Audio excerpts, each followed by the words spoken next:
Hello అండి, hi అందరికీ. ఈరోజు నేను మామిడికాయ పచ్చడి పట్టబోతున్నానండి. ఇదిగోండి, మనం కాల్చినవి తీసుకున్నాం చూడండి. ఫస్ట్ అయితే ఒక ప్లాస్టిక్ టబ్ తీసుకున్నాము. దీన్ని శుభ్రంగా కడిగేసి తడి లేకుండా ఆరపెట్టేసుకున్నాం. అలాగే ముక్కలు కట్ చేసి పెట్టుకున్నాం. అలాగే కారము, ఆవపిండి, మెంతిపిండి, వెల్లుల్లి రెమ్మలు, ఇది వేరుశనగ నూనె అండి, సాల్టు, కాల్చినవి తీసేసుకున్నాం కదా. ఇప్పుడు మనం గిన్నెతో కొలత ప్రకారం చూపిస్తానండి మీకు. మామూలుగా నేను ఇంట్లో అయితే ఎప్పుడు పట్టినప్పుడు సుమారుగా వేసేస్తాను. ఇప్పుడు తెలియని వాళ్ళకి, కొత్త వాళ్ళకి తెలియటం కోసం, ఈజీగా ఉండటం కోసం నేను గిన్నెతో కొలిచి చూపిస్తానండి, సరేనా?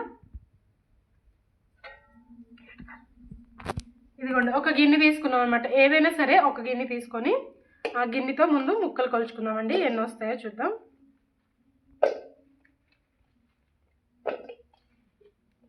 ఇవి చిన్న రసాల ముక్కలండి. చిన్న రసాలు అంటాం కదా, అదనమాట. పచ్చడికి చిన్న రసాలే వాడతాం ఎప్పుడు కూడా. ఆ చిన్న రసాలని కడిగేసి శుభ్రంగా తుడిసి ముక్కలు కట్ చేసుకున్నామండి.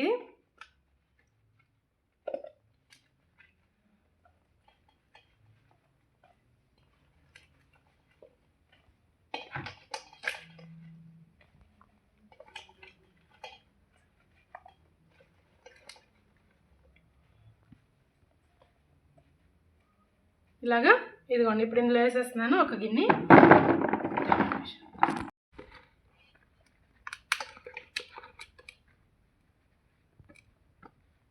ఇదిగోండి, ఇది రెండవ గిన్నె.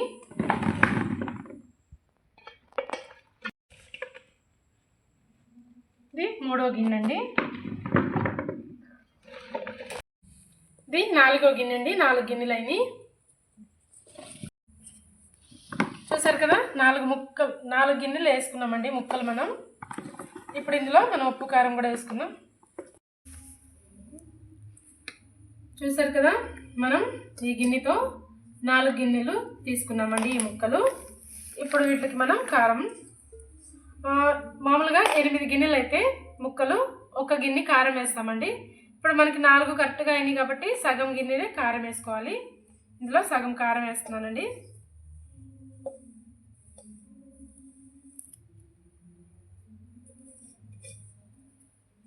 చూసారు కదా, సగం గిన్నె అనమాట ఇది.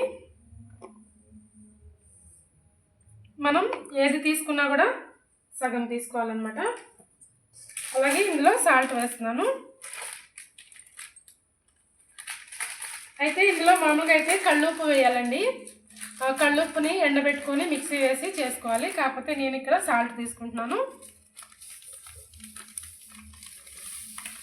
కారం వేసిన దాంట్లో సగం అనమాట. మనం ఇదిగోండి, సగం గిన్నె కారం వేసాం కదా, పావు గిన్నె మాత్రమే ఉప్పు వేస్తున్నానండి ఇక్కడ. ఎందుకంటే కళ్ళుప్పు అంత ఉప్పుగా ఉండదండి. సాల్ట్ అయితే ఉప్పు ఎక్కువ ఉంటుంది, సాల్టీనెస్ ఎక్కువ ఉంటుంది కాబట్టి నేను పావు గిన్నె తీసుకున్నాను అనమాట, సరేనా?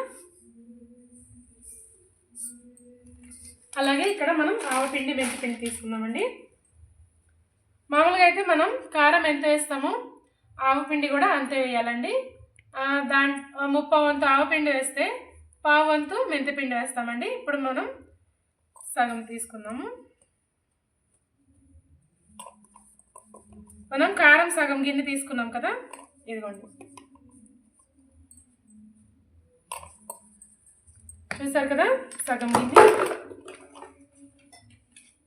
అలాగే ఇందులో మెంతిపిండి వేసేస్తున్నాను. పావంతు మెంతిపిండి అండి, ఇది కూడా ఇందులో వేసేస్తున్నాను.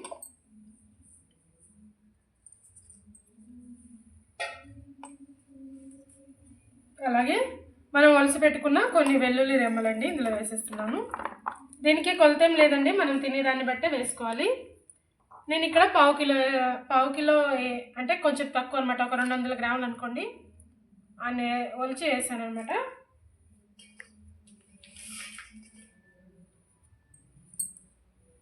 ఇదంతా ఒకసారి కలిపేసుకుందాం.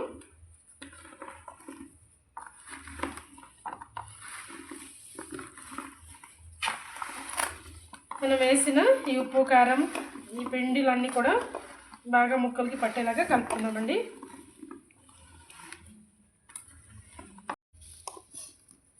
మనం ఇది బాగా కలిపేసుకున్నాం కదా. ఇదిగోండి ఇక్కడ చూడండి, నేను శనగ నూనె వాడుతున్నానండి పచ్చడికి. మామూలుగా అయితే నువ్వుపప్పు నూనె వాడతాము. ఈసారి నువ్వుపప్పు నూనె తేలేదండి, శనగ నూనె ఉందని చెప్పేసి శనగ నూనె వాడుతున్నాను అనమాట. ఇదిగోండి 1 లీటరు ఇది వేసేస్తున్నాను ఇందులో.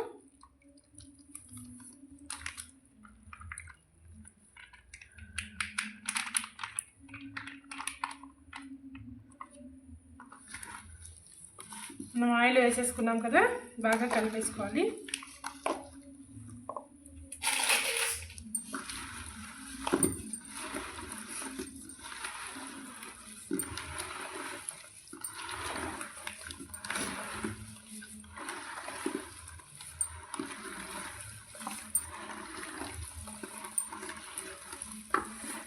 నేను ఎప్పుడు కూడా పచ్చడిని ఇలాంటి ప్లాస్టిక్ టబ్బుల్లో కలుపుతానండి, ఎందుకంటే మనకి కలుపుకోవడానికి ఈజీగా ఉంటుంది అనమాట, చేయి తిరగడానికి కూడా.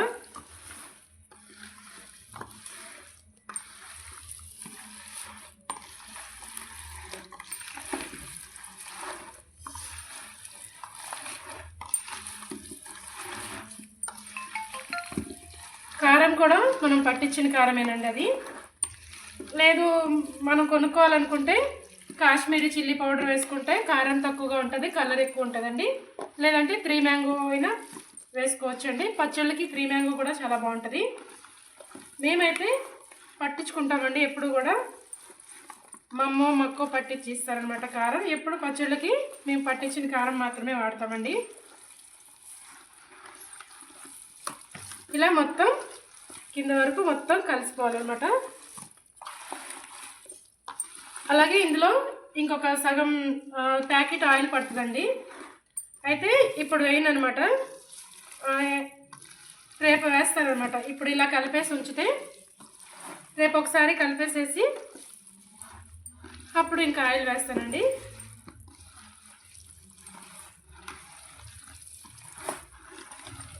చూసారు కదా, పచ్చడి కలుపుతుంటేనే మంచి వాసన వస్తుంది, ఇప్పుడే తినేయాలనిపిస్తుంది. నేను చెప్పిన కొలత ప్రకారం పెట్టారనుకోండి పచ్చడి అయితే చాలా బాగుంటుంది. సంవత్సరం అంతా కూడా చక్కగా నిలువ ఉంటుందండి. అంటే మామూలుగా సుమారుగా పట్టేస్తూ ఉంటాం అనమాట, అన్ని కొలతలు కాకుండా. ఎవరికైనా తెలియకపోతే వాళ్ళకి తెలుస్తుందని చెప్పేసి నేను కొలతలు చెప్తున్నానండి. సరేనా అండి? మీరు ఏ విధంగా పడతారనేది కామెంట్ చేయండి. సరేనా? మనం ఇలా కలిపేసుకొని ఒక జాడీలో కానీ లేకపోతే ఒక ప్లాస్టిక్ డబ్బాలో కానీ తీసేసుకోవాలండి. ఇలా అయితే ఉంచకూడదు.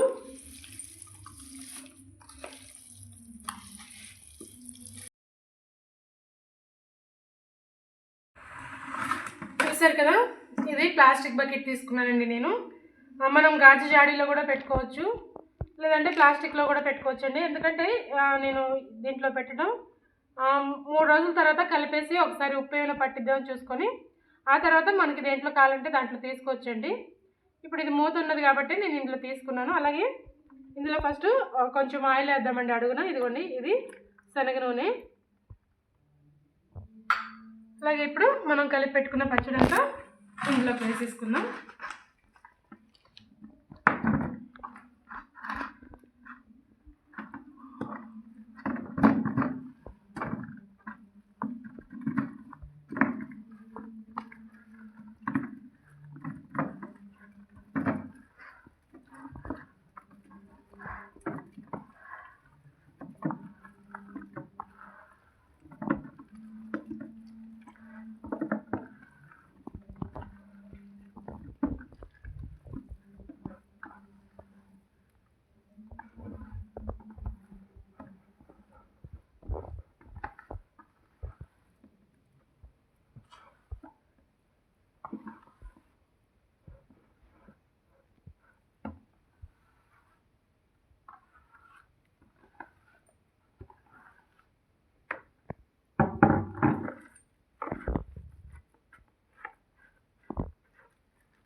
మనం ఇలా ఉంచేసామనుకోండి రేపటికల్లా ఆయిల్ అంతా పైకి వస్తుంది అనమాట. అలాగే 3వ రోజు ఒకసారి మొత్తం కలిపేసుకొని ఉప్పు ఏమైనా పడితే చూసుకొని ఇంకా మనకి కావాల్సినట్లుగా తీసుకోవచ్చండి. నేను చెప్పిన విధంగా పట్టారనుకోండి సంవత్సరం అంతా నిల్వ ఉంటుంది. అంటే అందరికీ తెలియదని కాదండి, చాలామందికి తెలుసు. కొత్తగా ఎవరైనా నేర్చుకునే వాళ్ళకి ఉపయోగపడుతుందని వీడియో చేశానండి. ఆ వీడియో నచ్చితే లైక్ చేయండి, షేర్ చేయండి, కామెంట్ చేయండి. ఓకేనా?